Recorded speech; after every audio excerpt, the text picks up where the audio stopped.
Hello everyone, and welcome back to the Botch Pit. I'm Chris the Librarian, and for this recording I bring things around to some of my favorite aspects of the Chronicles of Darkness line, the Underworld. And for the sake of being comprehensive and clear, I mean we're going to cover the general states of places the dead dwell in this guide. While Twilight is not necessarily a place, but a plane of being, we'll cover it in here as well, because while Twilight is very interesting, it doesn't quite warrant a solitary guide to itself. And another thing, for this guide, we're not utilizing just one book source, which I typically do. I know Nick has kind of used a couple at once, and I'm following in suit from that. So we're going to be using the Book of the Dead, which was actually meant for Geist the Sin Eater's First Edition, Geist the Sin Eater's First Edition itself, but mostly the Geist the Second Edition PDF, which just came out, because they seem to have taken all the best parts of everything that's been covered and coalesced it into one book. So granted, it's actually only 11 pages in the PDF, but that's why we're using a couple different sources, so you get a better fleshed out vision of the Underworld. So as a basic overview before we start really digging in, allow me to disclaim a few basics and set a bit of tone. The difference between the Underworld and Twilight are quite stark. Think of Twilight as a layer above our own living world, like a space between, a place where nothing changes. One could argue it even stagnates. This is the plane where those that just can't let something or someone go. The Underworld, however, is exactly what it sounds like, a whole other world rhetorically under our own. This is the true land of the dead, a vast and terrifying hodgepodge mix of dead cultures, architecture, and alien walks of unlife near unfathomable to our limited mortal ken. The Otherworld even potentially houses beings known as chthonic gods, veritable death gods that one can barely describe, but I'll save that for another recording. In case you couldn't tell, we'll be digging quite a bit into Geist-related work. Now, one other thing I want to make clear. While this is a guide for the Underworld for Geist, you really could use it in any sort of Chronicles of Darkness line, assuming you can, find a method of getting there.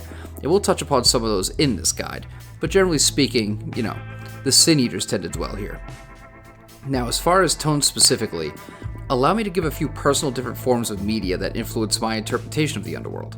I'll try to avoid works that, any of the other books specifically mention, but as I'm doing that part without the books in front of me, I apologize in advance if I overlap on any of them.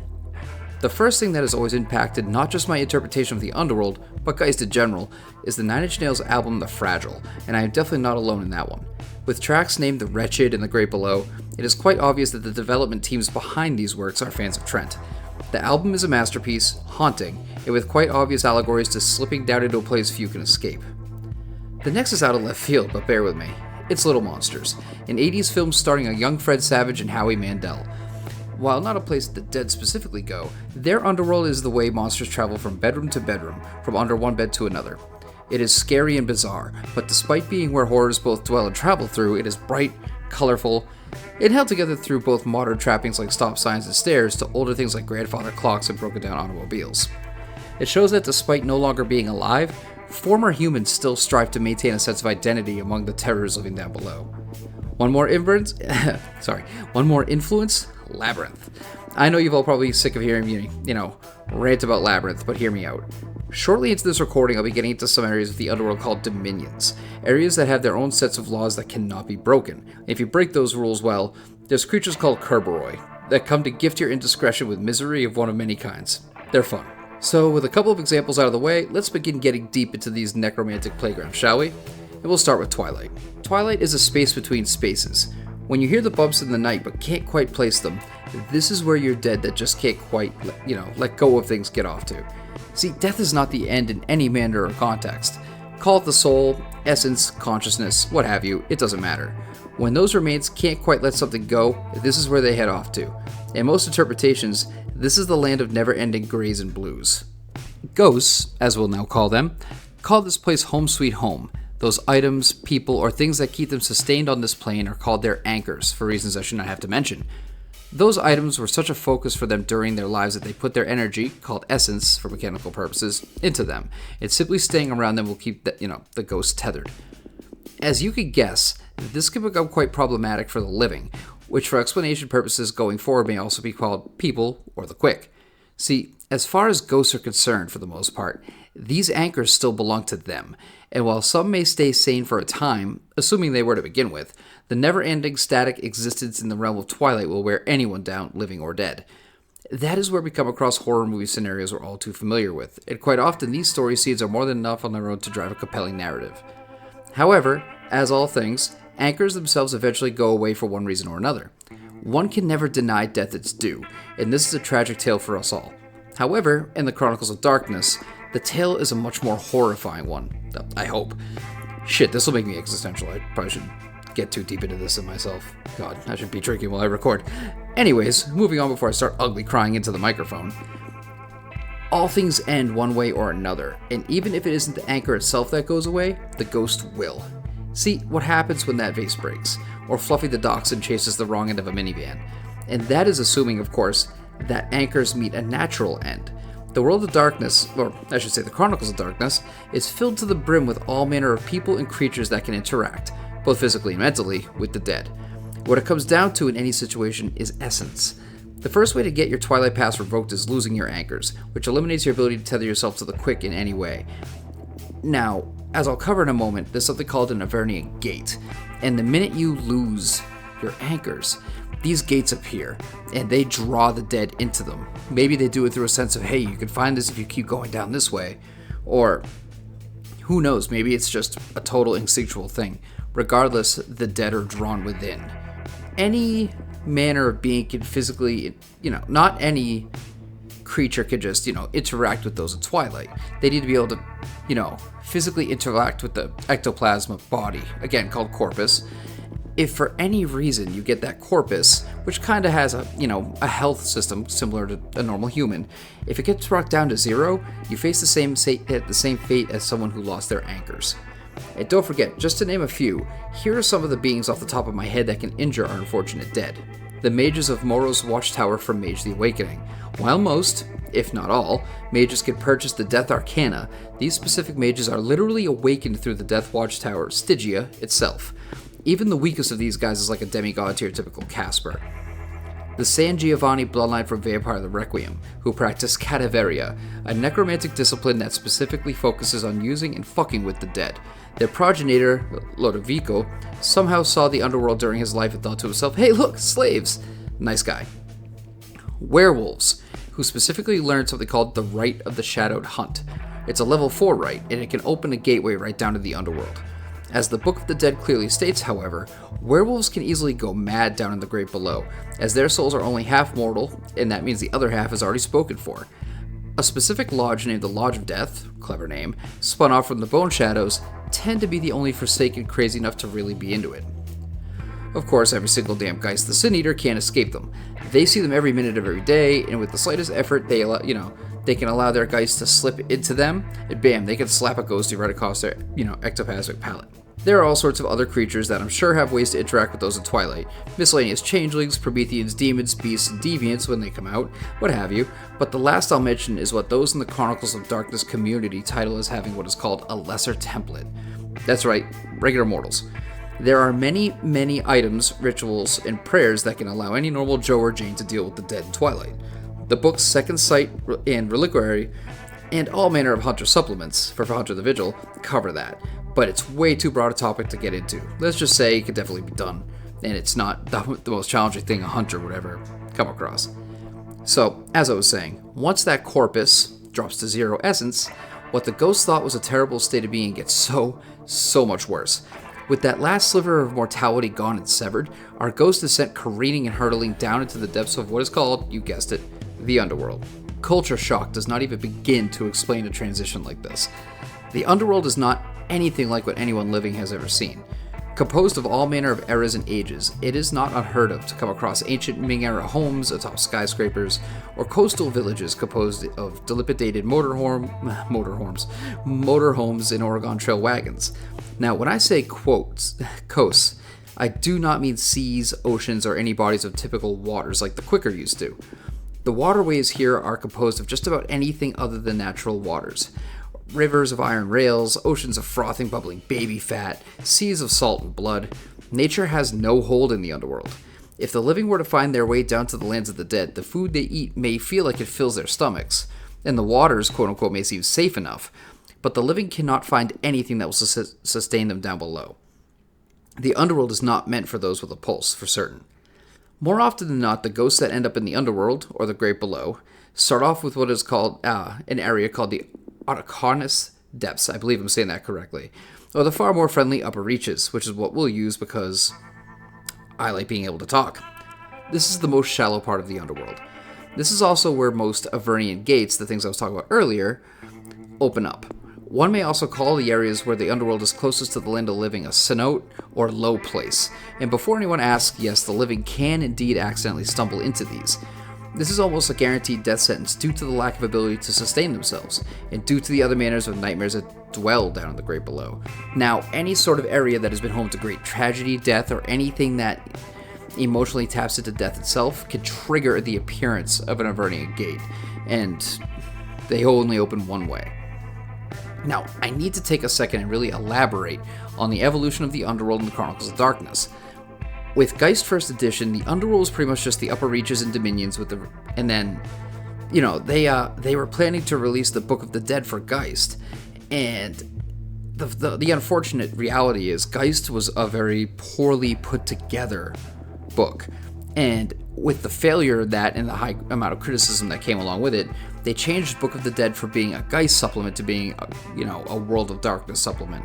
Obviously, it's Chronicles of Darkness, but that's what it was.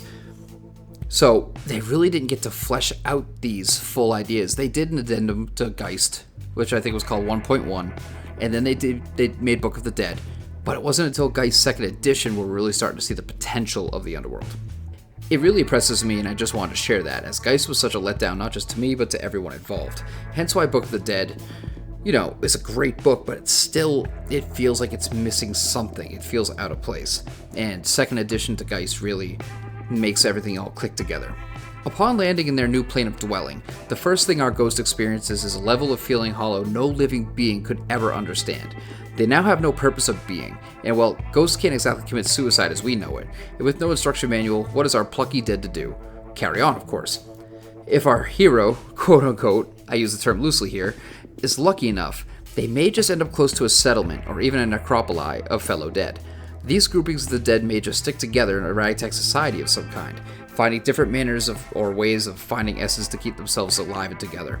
See, you may notice I mentioned that essence mechanic term again. That was no accident.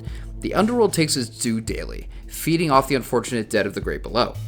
The Underworld literally feeds upon the dead for whatever mysterious reasons, be it the rumored chthonic gods that dominate the plane, or perhaps it's just the land itself siphoning that essence for whatever self-serving purpose it has.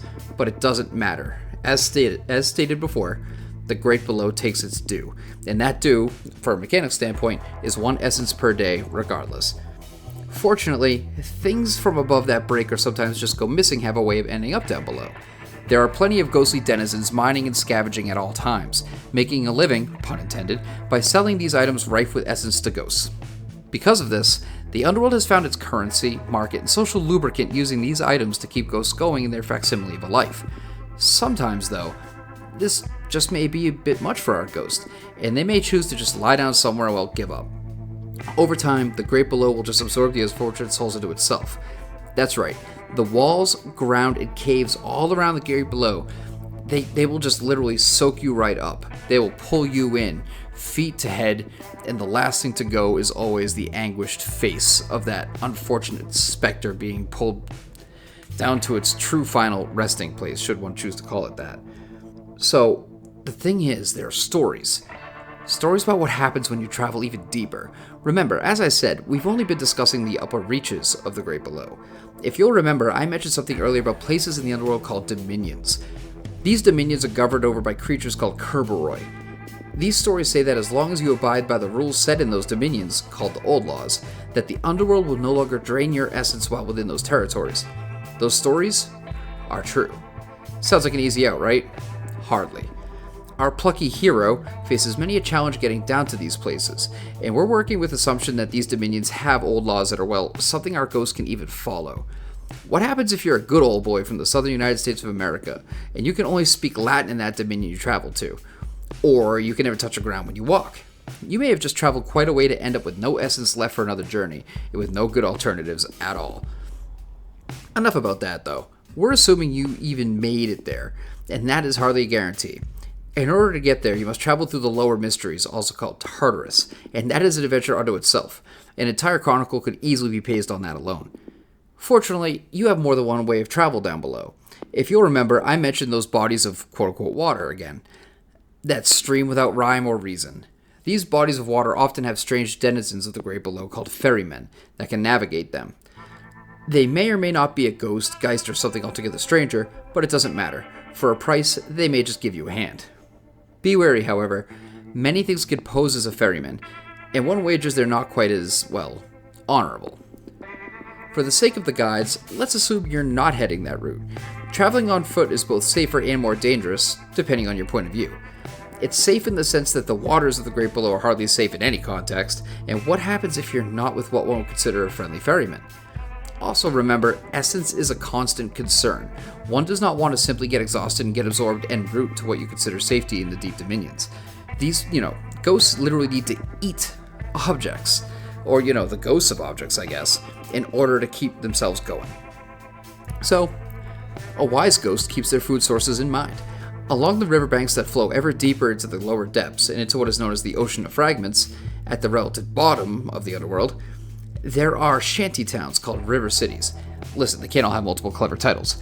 Anyways, like I mentioned earlier, there are plenty of scavengers in the Underworld, and tons of them take up one of the oldest professions in the world: fishing. They mine the murky depths for items washed into great below, fish them out, and sell or trade them for other dead for either favor or finance. Needless to say, many of these are slimy characters, and while I said safer and more dangerous, many of these are more of the more dangerous variety. It would be extremely easy to take one of the younger dead and sell them into slavery, or keep them for themselves for whatever sinister purpose they have in mind. Alright, so let's say you decide to scavenge for essence yourself and stay away from the river cities in your sojourn to the dominions. I mean, they're all just other ghosts down here, right? I hope you've been listening. Other ghosts just may be the least of your concerns, and we'll get back to that. The deeper you go, the stranger it gets, and among the other aforementioned dangers you have are the native Thonians. These terrors have always been here, always will be, and were never alive in any sense of the word. The great below is all they know, and no two look the same, and their very touch is deadly to ghosts. They have no rhyme or reason to their mindsets, and that may be the most terrifying aspect of all. Then there's the obnoxious psychopomps. Not quite ghosts, but obviously ancient, they seem to have only one major goal in mind: moving the dead from one place to another. And when you have a specific destination in mind, in low essence, they go from being a nuisance to being what may just get you permanently erased from being. And then let's not forget our old friends, the Reapers. Their entire existence is based on making sure the dead stay down below, and depending on whether or not they serve the Chthonic gods, if there are Chthonic gods, the whole point of the dead being there is for the great below to siphon off essence. And considering the dominions they lose access to that essence, well, Reapers may have new instructions that include you not getting to where the great below can't feast upon what little existence you have left. At the end of it all, following the waters ever downward, you come to what is known as the Ocean of Fragments. This vast body of black liquid, should one choose to call it so, stretches ever outwards to brush up against any so-called shores down low. And though one may be lucky enough to find some manner of precious treasure there, the risks are unsurprisingly high. Much the same as the waters above, these waste away your very being. However, to drink of these waters is a risk more than a few consider worth it. From a mechanical standpoint, when one drinks of these waters, their corpus takes a lethal point of damage, but their rank increases by 1. That's huge, and one could only guess the death mass you could find, the left-behind visages of dead Geists. One may find down, you could find any number of those down there. And don't forget, those are the items that turn ghosts into Reapers, and the power, and more importantly freedom, that comes with being a Reaper, well, tantamount to priceless. Rumors swell that there are layers even lower potentially, and when the waters of the ocean fragments completely washes away your identity to oblivion that you are permitted to submerge and go ever lower, well, one really can't say what you may find down there. Is this where the fabled Chthonic gods dwell? And if so, are there layers even lower still? If anyone knows, well, they've certainly not said, and as a man once said, in strange times even gods may die. But where would they go? Ever downwards. Well, that's our guide to the Underworld, spanning the 3 aforementioned works. I'm certain if we farm through many of the other supplements, we could keep on going, and perhaps we will at some point with a volume 2. But this is hopefully more than enough to get you going on your adventures in the Great Below. I hope you enjoyed this as much as I did learning about it, and also hope that this aids you in your game, or you're playing in one all the more. This is Chris the Librarian from the Botch Pit, and thanks for listening.